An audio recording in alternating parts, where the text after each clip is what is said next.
Effectuer des opérations sur une fonction partie entière revient à suivre les priorités des opérations, mais le piège, c'est la plupart du temps d'oublier que les crochets, ici, représentent une partie entière et de procéder comme s'il s'agissait de parenthèses.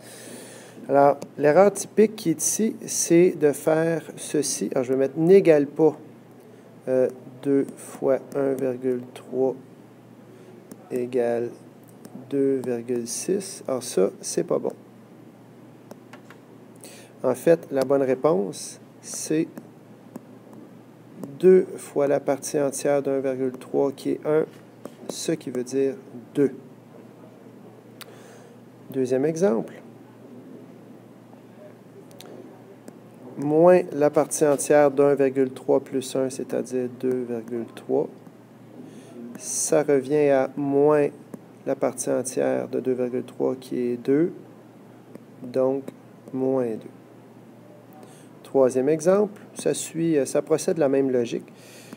4 fois la partie entière, je vais faire 2 fois 1,6 qui est 3,2.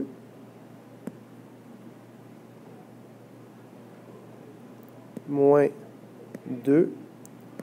Donc, 4 fois la partie entière de 3,2 qui est 3, ça fait 4 fois 3. Moins 2, ce qui fait 10. 4 fois 3, 12, moins 2, 10. Ensuite, moins 0,5 fois la partie entière de 4,5 qui est 4, plus 7, égale moins la moitié de 4 qui est moins 2 plus 7. Ça fait donc 5. Ici, je vais mettre un négatif à la place pour varier l'exemple. Alors, 0,5 fois 2, ça fait moins 1. Donc, 3 fois la partie entière de moins 1. Moins 1, ce qui veut dire moins 3, moins 1, donc moins 4. Je vais ajouter un exemple. Supposons que j'ai moins 1,5 fois la partie entière de moins 0,3 fois 5.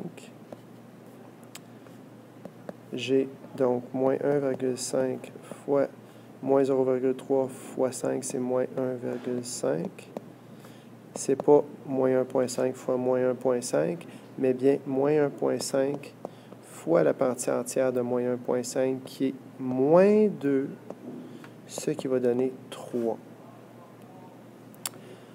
On pourrait continuer longtemps, mais il y a suffisamment d'exercices maintenant dans votre manuel pour continuer à approfondir ou à consolider cette notion.